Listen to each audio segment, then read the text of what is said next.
Okay, hello, my beautiful new human family. My name is Oracle Jessie, she, her, hers. I am here to serve the new humans and the old souls and the light workers and the healers and the readers and the clairs and anyone who receives any resonance with my service and readings. So today is Sunday, July 26th. Time has flown by for this year, this summer, as we're going through coronavirus. I do have one quick announcement. I am having a reading sale on my video readings. So you would get a 15-minute reading, just like this one, for $20. And you can schedule your reading in the description box below. I will put a link down there to send you to my scheduler for this next week. This is only for this week only, so definitely sign up if you're interested in receiving a video reading from me. I've had clients say that the video readings are really helpful because they can go back and review them, like these guidance readings. So, enough of that. I will put the link and more information down below. So, okay, I am going to dive into our guidance reading for this week of July 26th, 2020. If you are watching this video and it is no longer the week of July 26, 2020, you are watching this at the perfect time for you, as always. So let's take a look here and see what guidance we have from our animal knowledge cards for the week ahead.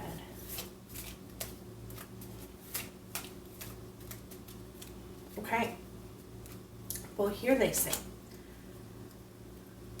and so I do. This is Raven. I've got a cute little paragraph back here.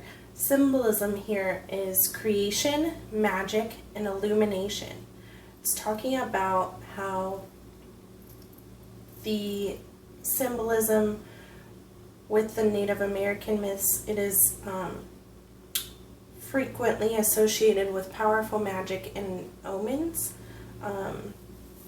There are stories in Alaska where the raven was revered as a hero and helper of human beings. The raven is believed to have placed the sun, moon, and stars in the sky, bringing light to people both day and night. And so that's where the illumination comes in. And so with this, I am receiving that we embody the light that we are bringing into the world as new humans. And for those of you who are new humans to me means those who are committed to bringing the most divine loving, the most divine compassionate versions of themselves forward in each and every moment. And so with us being committed to our own journeys and illuminating the light, bringing the light into the shadow, this is exactly what we've been waiting for. This is exactly where we're going as we're moving forward. And this is so exciting because all of the stuff that is going on politically, all of the stuff that is going on in the outside realms is illuminating and bringing light, showing the truth, bringing more transparency, and creating more space to breathe and move around and allow that truth to be exposed. So that is what we are going to see more of and what we are bringing to ourselves in our own inner worlds as well. So don't be afraid of asking how you can do that in your own life. Okay, next I'm going to try to be brief here with these angel cards. They just have a 1-card reading, famous last words, right, for us this week. So let's take a look here and see what message, what gentle message the angels have for us this week. Right here, they say. And that is peace. This is just the bringer of peace. Peace comes from remembering that only love is real. And that is the very important message that the angels have for us as we're illuminating ourselves, our shadow selves, and our lives this week. And our undercurrent here is sensitivity, and even further into that is leadership. So we are showing others how being sensitive is a source of strength, is a source of leadership. So just some things to keep in mind while we are moving about in our lives here. Okay, next we'll go with the tarot deck that I've chosen for this week, which is the Mystic Dreamer Tarot deck. This is the deck that I learned to read on. This is the deck that I have loved and cherished for almost 12 years now. So yeah, I am so excited to be sharing this with you. Thank you so much for being here. Thank you for honoring yourself in being here during this time. Okay. Pull here, they say. Okay. This is the reverse moon. This is kind of going back to what the Raven was talking about with bringing in the light. And sometimes this is talking about the fears that are going to come up for us this week. We are scared of what's going on in the dark. We are, maybe some of us are terrified. I do know some of us are experiencing some turmoil in our inner and outer worlds, and that's manifesting in the outer worlds. And if we continue to focus on that turmoil, we are going to invite more in. So what I'm seeing from this as a guidance card for this week is to calm ourselves, calm our emotions, allow ourselves to realize our sensitivity as a strength and as a source of power that we can embrace. And so allowing ourselves just to embrace our power in that way is going to be really transformative in changing the way that we ourselves individually and as a collective culture view sensitivity and how we view peace and how we view strength. So that's going to be really important. Okay, card number 2 here is the Star. I love this card. There is light at the end of the tunnel. There is hope. There is something to aim at. There is something to strive for. And there is always something to strive for.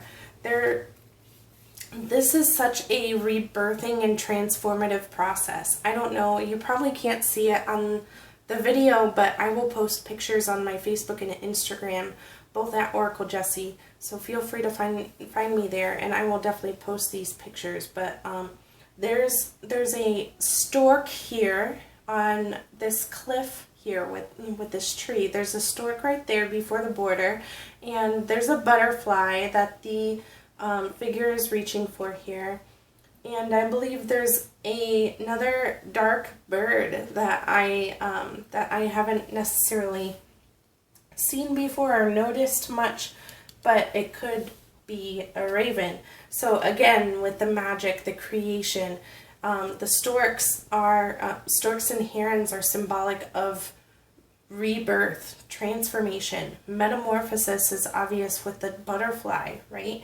So just this idea of hope and faith and keep going even though it looks hard, even though it looks scary.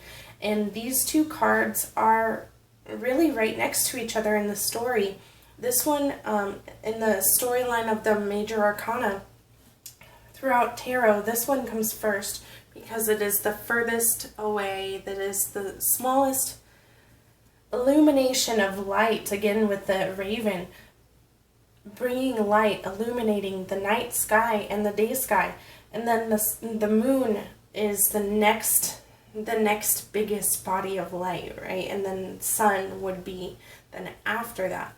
But these two cards are very important when they're together, especially since this is not a very big reading.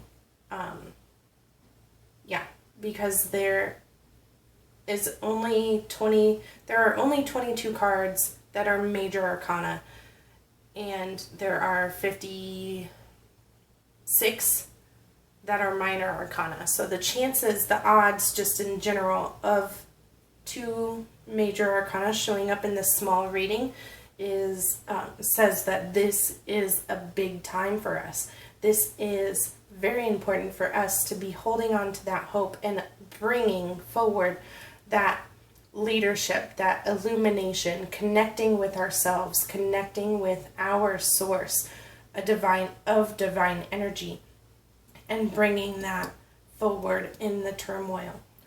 Okay, card number 3. This is a beautiful card. I love this card. This is the Ten of Cups. This is emotional fulfillment, and even with the emotional fulfillment comes the physical aspect of fulfillment. So this is us embodying that happiness, that peace, embracing our sensitivity, embracing life's ups and downs, and being able to use them in a way that is so transformative and so beautiful and brings everything together. This ties it all together. I am so happy. Our undercurrent here is the Four of Pentacles. And so what I'm seeing here is to guard our energy, to really guard ourselves, and in the knowing that peace and love are the only things that are real, and to maybe shut ourselves away so that we can work on our own inner light, our own inner illumination, and work on our own happiness so that we can bring that outward in the coming weeks. Yeah, that's what I'm seeing is there for that one. Okay, next I'm going to be bringing forward the Goddess Guidance Oracle deck. See what we have here for guidance for the upcoming week. Okay, card number 1 is Saraswati. We got this last week. This is continued encouragement to express ourselves. Keep going with the expression. Keep going with our own self-exploration. This is a perfect time to continue to write in our journal, to write songs, to listen to music, to dance, to play, to go out and run, go out and play on the playground. Yeah, just to get out and express yourself through those creative activities. Okay, card number 2 is seek quiet time. Take some time alone to rest, meditate, and contemplate. Resting and allowing ourselves to daydream and connect with that self, that version of us that knows everything's going to be okay, is so important during this time that we're doing this work of illuminating our truth, of illuminating our self-expression and bringing that outward, expressing it outward into the world and making it manifest, manifesting it into the physical, Okay? So take time to connect with yourself this week in order for you to be recharged and to go out into the world as that happy self that we are. And then third card is Maui. This is Mother Earth, Gaia. You are called upon to help with environmentalism. Do something this week to help Mother Earth in some way. Do some recycling, do some extra recycling, pick up trash when you're out for your walk, donate to a charity that is earth-centered. Do something that helps you connect yourself with Gaia. Adopt a new pet. Do something, help yourself by helping the planet in some way. Okay, our undercurrent here is not fairness. This situation will be handled in a fair and just manner. Everything is working out as it's supposed to. Everything is going perfectly. Everything is exactly as it's supposed to be. Yeah, that's all I have for us this week. Thank you so much for being here. Thank you for honoring yourself, honoring your journey. And if you feel called to book a private reading with me, I would love to do a video reading for you. I love doing readings. I love doing these. And like I said, my clients love going back and reviewing these readings week after week so that they can receive the data that is multi-layered. It's multi-dimensional, just like the energy that we are birthing into the planet. My messages can be listened to again and again, just like a favorite book, and you'll notice new things every single time. So yeah, thank you all so very much for being here. I'm sending you so much love. Hasta la bye-bye.